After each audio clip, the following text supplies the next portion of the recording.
the door, please," he shouted in pain and fear as he sweat profusely, heart beating like an engine. A voice from the other side of the door spoke, "If I can't have you, no one will." Nina and Cora were best friends. Ever since childhood, they have been inseparable. They go to school together.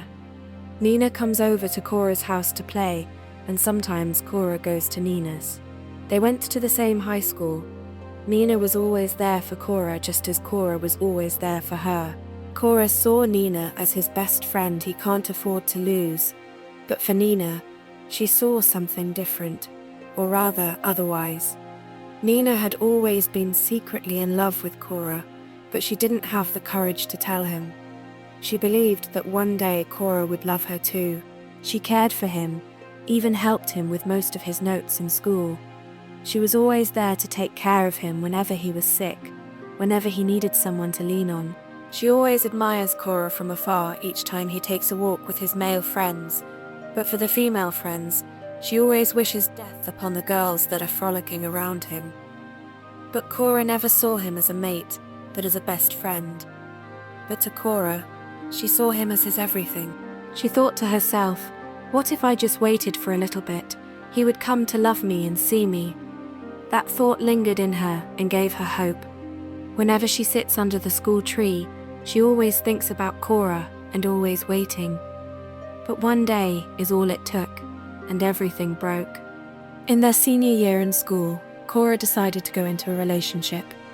He met a beautiful girl, dark curly hair, with beautiful blue eyes, that recently moved into the state. Her name is Debbie. Cora was solely into Debbie. With time, he started talking to Debbie. Most of the time, he hung out with her, showing her around the school as both laughed together. Nina had no knowledge of Cora's whereabouts for a couple of days. She tried reaching out, but Cora gave one excuse or the other. I can't make it to the night reading today, maybe tomorrow, I promise. Or, I had to go for some errand for my dad, I will call you later. Or, I am on a hangout with Debbie, the new girl, just showing her around. I will see you soon. Cora wanted to tell Nina about asking Debbie out, but never got the chance for some days. Nina knew something was wrong. She knew Cora wouldn't just bail on her unless something more important had come up. The next day in school, Nina and Cora met at their usual spot. In a curious eye, "Hey bestie, I haven't seen you in 3 days now. What's going on?"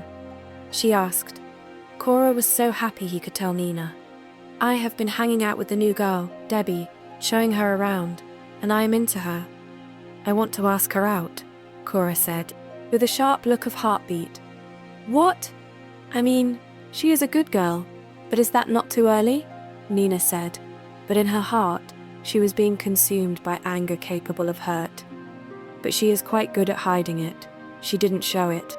"I think this is the right time to ask her, because we now know some certain details about ourselves, so I will ask her this evening, maybe," Cora said. Nina was very furious that after all this while with Cora, he never saw her. After the day, they went to their separate homes. All throughout the evening, Nina couldn't do anything. She was disturbed, angered, and she walked around her room, asking herself a rhetorical question. Why can't Cora see me? What does a woman has that I don't have? Is it that he doesn't see me the same way? Am I not good enough for him? Nina left that evening to take a walk outside and clear her head. She decided to go over to Cora's house. When she got there, Cora wasn't around as he left with some girl. Nina decided to follow up the trail. She arrived at a bar downtown, which was always their favorite spot to stay if they got bored at home on non-school days. There he was. She saw Cora with Debbie, smiling and laughing together, like Nina had dreamed of doing with Cora. Something broke inside of Nina. She didn't scream, she didn't cry, she just stood there. Her heart didn't just burn, it was consumed by hatred and anger. That night, she laid awake in her bed, consumed by anger. As she whispered to herself, she thought that waiting for Cora to see her would have worked. But now she was about to lose him to some girl who doesn't know half of what she knows about Cora, as they have been together since their childhood. Nina couldn't let that happen.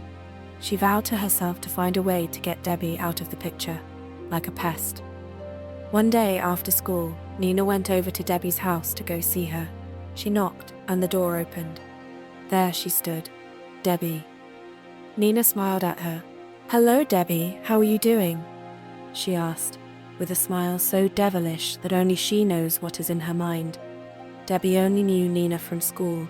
They aren't actually friends, but she wondered why Nina would come over to her house. But since she is the best friend of her boyfriend, I guess they will start getting along with each other. "Hey, Nina, how are you doing, and to what do I owe this visit from you?" Debbie asked. Nina's coming to Debbie's was not a visit of a friend, but a visit of torture. You know what they say, get close to your enemy, learn its weakness, and strike when least expected. Nina decided to befriend Debbie, to get close to her. More often, Nina came to Debbie's house. They studied together. Most of the time, Cora, Debbie, and Nina studied together. Even though it pains her to see Cora and Debbie together, Nina isn't a person to make irrational mistakes. But every night, she keeps thinking, what might Cora be chatting Debbie about tonight? She thought. Thinking about it kept fueling her anger, and for that, she sped up her plans to make sure that Debbie leaves that school. At first, Debbie started receiving a letter in the classroom with no recipient name. Debbie at first was scared what this could be. Each time the class is over, she goes to her locker to pick some books under her notebook. She sees a letter, and it would be a threat. Debbie, after receiving 5 to 6 of it, she wasn't worried. She thought maybe it could be a prank from one student in the school who could be causing the nuisance. One night, lying on her bed, the window of Debbie's room shattered in pieces from a thrown brick stone from outside, and from the shattered glass, Debbie's left arm was graced with the window pieces. Debbie ran downstairs as her parents saw what happened, but when they went outside, they couldn't find anybody or who threw the brick. Debbie's parents became worried that their daughter might not be safe. Letters were sent to her, and her room glass shattered. The next day, Cora came over to come see Debbie, and to check up on her how she was doing. And with Cora, Nina came along also. "Hey Debbie, how are you doing? How is your wound?" Cora said, as he was worried. "I am fine, Cora, and please, I need to tell you something," she said. After the event, Debbie decided to move out of the town with her parents so that such would not happen again, and they didn't know who actually did it, so they saw that it would be dangerous for them to stick around. And for that, Debbie was sad to be leaving Cora behind, but she had no choice but to leave. Nina, on the other hand, her plan worked. She managed to scare Debbie away from the town. The next week, Debbie left with her parents. Cora was sad and lonely, as Nina stood by her, comforting her that all will be all right. "I am here for you as always. I am not leaving you," she said. Nina was free once again from all her anger and grudges. Life went back the way it once was. Cora and Nina once more. They started to spend time together, as always, going for readings and all that. Most of the time, she thought about telling Cora how she feels, but still holding back.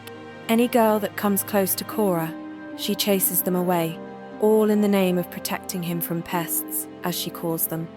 Cora noticed the intense behavior of Nina, but he assumed maybe she was just overprotective, as friends they are.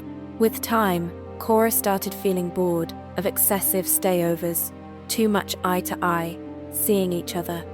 Cora had the need to branch out and see people, since he is at the verge of finishing his senior years. But he hasn't included anyone in his pocket list, not even having a stable girlfriend, the last one he had left because of circumstances. One day, Cora didn't go over to Nina's house to have a read over at her place. Nina was worried. She didn't see Cora for the past 3 hours, and his phone wasn't going through. She decided to go over. She knocked, and Cora opened. She came in and sat with him. "Hey bestie, you didn't come over. Hope all is all right," she asked. "Yeah, everything is okay. Just feeling bored and tired," Cora said, feeling nostalgic. "But if you are feeling bored, you should come over," she said. But entirely, that is not what Cora meant by that. "Let me ask you this, Nina. Aren't you bored of us hanging out a lot? Like really a lot? For you have no friends in school, nothing. And it just seemed like most of my friends always leave me when least expected. I just need us to take some time off, reinvent and branch out, Cora said. For once, Nina didn't like that idea, because more branching out, more friends, she might lose Cora. But I have you, my best friend. Why do we need to branch out and meet other people? Aren't we enough? She said, but Cora never wanted for it to be just him and Nina. He sees the world as a much bigger place to meet people. Not that we are not enough, but we need to have a life. Meet people, see new faces.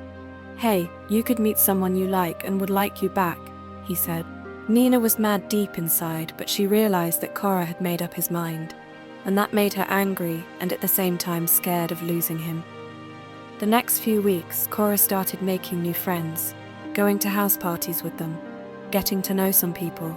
Nina was always there, should I say, spying on him, never letting Cora out of her sight. And this is no more a feeling of love. It is the obsession, the hunger for love that you can do anything to have. Cora met another girl again, and that made Nina furious again. Cora and the new girl start having fun together, walk home together, even go to their favorite place. Nina and Cora go. This went on, until one day, Nina couldn't take it anymore. One day, she went over to Cora's house. They sat. Cora was happy to see her, but the expression on her face, she couldn't pretend anymore because it's licking her inside. "What is it with you and the new girl?" she asked. Cora was wondering why Nina would ask such a question. "Well, she is my friend, like I told you. I am branching out, so I met her, and we started talking, and we decided to go out together. I hope you are not bothered, Nina," he said. And this is where the devil inside her manifested.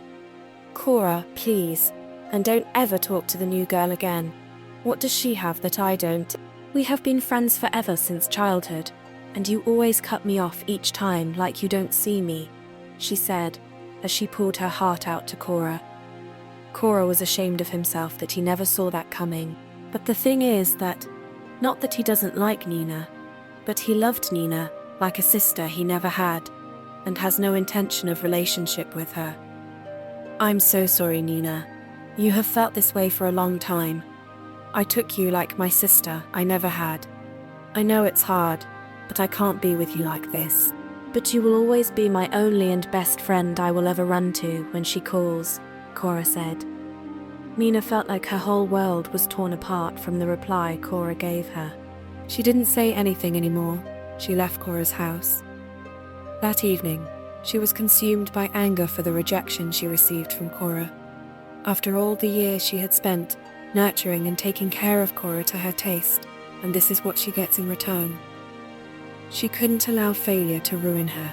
The next day in school, she met with the new girl, Helen, down the hallway. She gave her a serious warning that left Helen in fear. In the evening of the day, Cora came over to Nina's house. "Nina, I don't get you. What is your problem, and what did you do to Helen?" Cora asked Nina. "Well, you caused this. You made me wait for you, fall for you, and now I can't get you out of my head. Please don't do this to me," she said with a broken heart. "Nina, I can't do what you ask of me. And please, I think we need time off, so that you will get your act together." "I am leaving," Cora said. Nina couldn't take it anymore. As Cora stood to leave, the next few seconds were a blur. He blacked out. When he woke, he saw himself in a dark room, more like a basement. Hard to see, hard to breathe, and hard to maintain control. He tried. He kept knocking and knocking, shouting for help. "Please, help, open the door," as he shouted in fear, sweating profusely. A voice from the other side of the door spoke. "If I can't have you, no one will." Cora realized it was Nina. He begged to let him go, that this is not the way to take care of this situation. Nina couldn't help herself to see that she is causing more harm than good. Cora stayed in the room for 10 hours. He fell unconscious. For a moment, Nina didn't hear his voice anymore. She got scared and opened the door and saw Cora lying on the floor. She was shocked as she helped him out, immediately took him to the hospital. A few hours later, Cora regained consciousness. As he opened his eyes and saw Nina stand by his side, he could barely look at her. He saw her as a monster. Nina knew that look on his face. She had ruined their relationship, all because of her obsession. At first, she should have told him how she felt about him, but instead, she ended up showing him her true color. And now this is it. Cora finished his senior years and left the town. Nina held the sins and regrets of losing her best friend for her obsessive behavior. Dear viewers, what do you think about this story?